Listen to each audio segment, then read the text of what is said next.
All right, perfect. Cool. Hi, thanks for joining today. My name is Michael Baddour. I'm a head and neck reconstructive surgeon in Atlanta, Georgia at Emory University.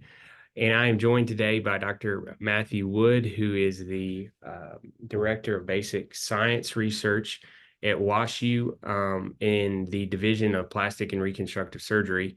Today, we are talking about what's new in nerve.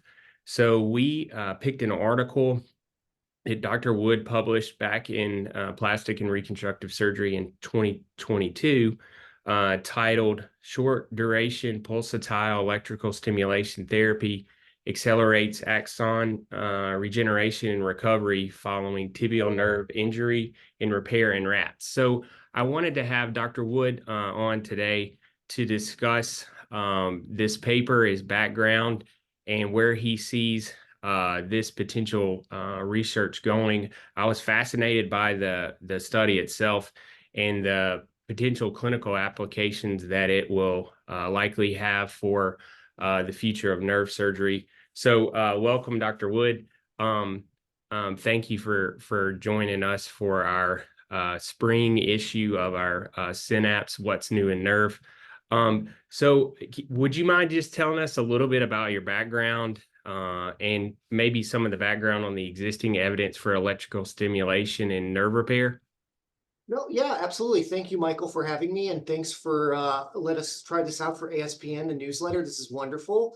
And so, yeah, my background is I have a PhD in biomedical engineering, and through my work there, I got collaboration linked in with Dr. Susan McKinnon and a number of other surgeons, as well as Dr. Greg Borchell.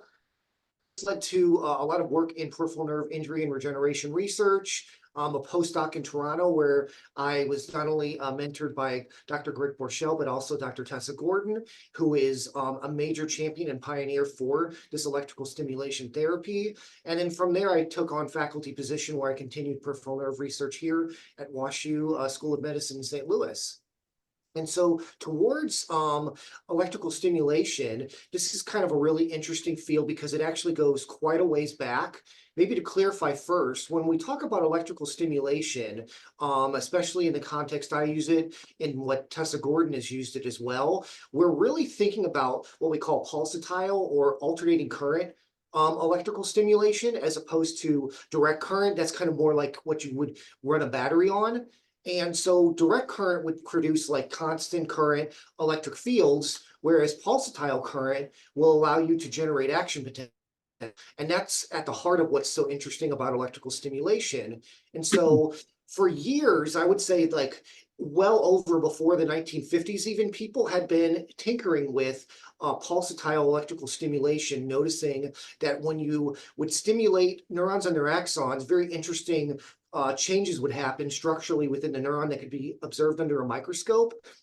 And then I'd say really kind of more concrete studies in about the 1950s with Hoffman began, where they actually started stimulating nerves in a physiological setting, like they actually used frogs, and they actually saw improved outcomes from this.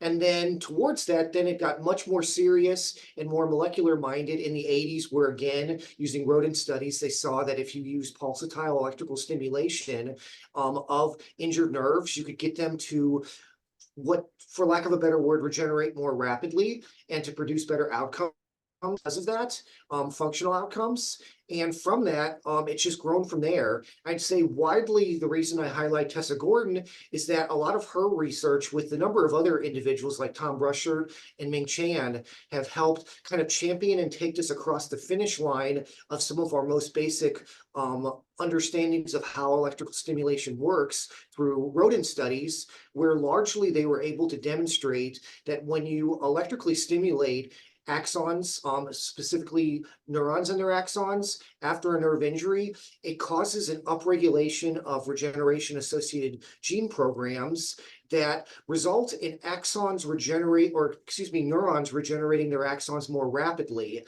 after an injury, because typically after an injury gets repaired, a nerve injury, your axons will sort of slowly but surely make their way across the injury site.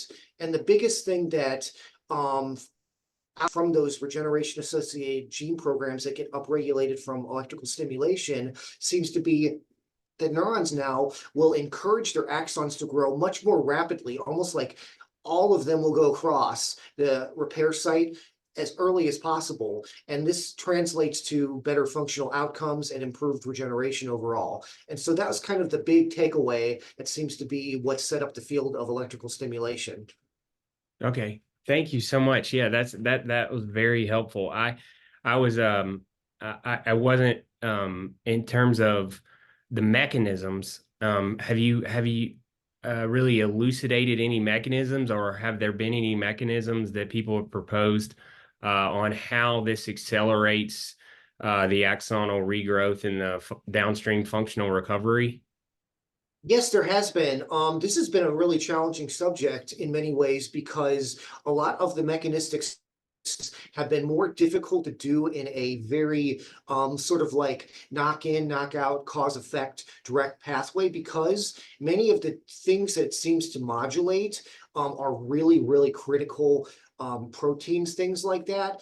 For example, some of the work pioneered by Tessa Gordon has shown that not only do you need the generation of action potentials to elicit these responses from neurons with regards to the axonal growth, they did this by using different types of ion chelating agents. For example, if you were to chelate all calcium ions, you don't get these action potentials that can be generated, and therefore you don't get that conversion of the response from electrical stimulation.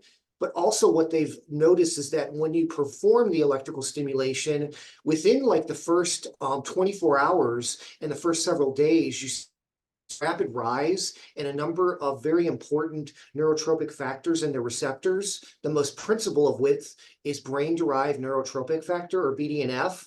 And so that association seems to be one of the really important mechanisms for doing that. And the reason I just posit that it's a little difficult to really rigorously show that molecular mechanism is that removing BDNF from neurons is very difficult to do without destroying a neuron. And so we have all this great work that really sheds a light on that. But if you really want to go really deep mechanism, it's kind of difficult to do with these, because many of the ways at which it works are things that you can't remove from a system No, I without got you. destroying it. Yeah, then you really wouldn't have any recovery if you removed all of those players from the system. Okay. Exactly. And in reference to your study, were you surprised by the fact that just 10 minutes of electrical stimulation demonstrated equivalent axonal and functional recoveries to I think probably in a prior study it was 60 minutes of stimulation, correct? Correct. Yes, we weren't terribly surprised. I would love to say we were the first to kind of elucidate that, but we actually really were not. Actually, as far back as the 50s, people had been trying lots of different time courses of pulsatile electrical stimulation. And I'd say there became kind of a centering around 60 minutes or an hour of pulsatile stimulation as much more of the evidence was developed going forward. But then what we decided to do is kind of revisit some of the stuff we knew from the literature, and 10 minutes seems to have been about where it was about the shortest amount that you could apply it. And maybe about the only missing ingredient might be a direct comparison of 10 minutes to 60 minutes that we did in our study to show that they weren't statistically different. And then as well, kind of heralding in the use of some of our more current forms of measurements of outcomes from these procedures using rodent studies, like functional assessments, behavioral assessments, and other ways of measuring axon growth that weren't really as reliable and present during these early studies in the 50s that may have used those that stimulation at 10 minutes. Oh, And right. so from that, it kind of, I think, helped provide just that additional evidence that, oh yes, 10 minutes seems to be about the same as 60 minutes when we look at just outcome from it. There probably are some interesting differences going on, but we didn't see any that translated into differences in the real outcome metrics that we ultimately care about, axon regeneration functional recovery. Gotcha.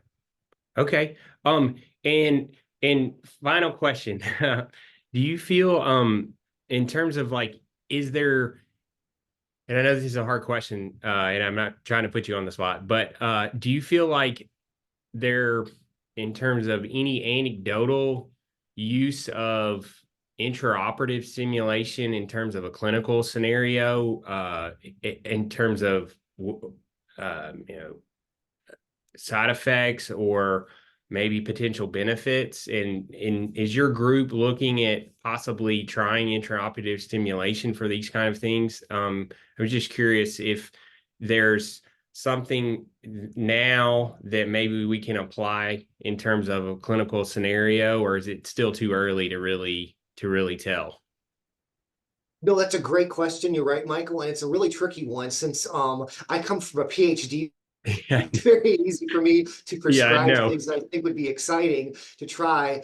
Here is how I might frame that, kind of similar to how you asked it, is that from what we know in animal studies and from the clinical research that's been published on this, I'm aware of at least 4 studies that have published on this with no side effects and some encouraging results that demonstrate that it seems to improve regeneration. I think we can safely say that the way you can apply this intraoperatively doesn't seem to pose any risk or potential harm to the patient, especially if we look at very short courses of electrical stimulation, Mhm. because in many ways, some of these pulsatile stimulation devices are currently used Right. during Yeah, routine right. That's what I'm procedures. alluding to, because we use a lot of these devices and they do have the alternating currents. So I was just curious, if we should go ahead and try to apply these things. Yeah, so exactly. So I think they're very safe to say that they're very safe because these devices are FDA approved that are being used in many applications to apply them. There's ongoing clinical trials to more robustly demonstrate the benefit. I think probably the only thing that I'd caveat as is the anecdotal use might be is we're still working out all the variables that might demonstrate the ideal scenario that we do in animal studies where we very often will apply it immediately after we repair a nerve injury. So it's a very acute, fresh injured nerve. We apply it and we get these outcomes. In the real world, where there's a delay between the injury and when you can repair a nerve, there's a little less animal evidence No, to true. support it there. There are 2 studies that do a great job of supporting it, but the full implications of what it could produce might be not quite what we first expect. And so that might be about the only reason to maybe introduce some caution because we wouldn't want to maybe muddy the water and not really understand the full potential of what it could do. And therefore, I think probably seeing where a number of these clinical trials that have already been underway, there's a number of them in Canada that are already registered that you can look up with clinicaltrials.gov. And I know of some in the US that are ongoing, but I'm not sure if they're registered with clinicaltrials.gov. But because of that, it's really interesting. And I think we'll have a better understanding as to, is there always a benefit of applying electrical stimulation, regardless of repair paradigm, or maybe it's going to be much more laser specific to certain procedures, which is most likely the case. Gotcha. Well, thank you so much for entertaining my questions today and for publishing such a great study. So we will conclude and I will stop recording now. But thank you so much for joining us. I'm gonna stop here, Matt.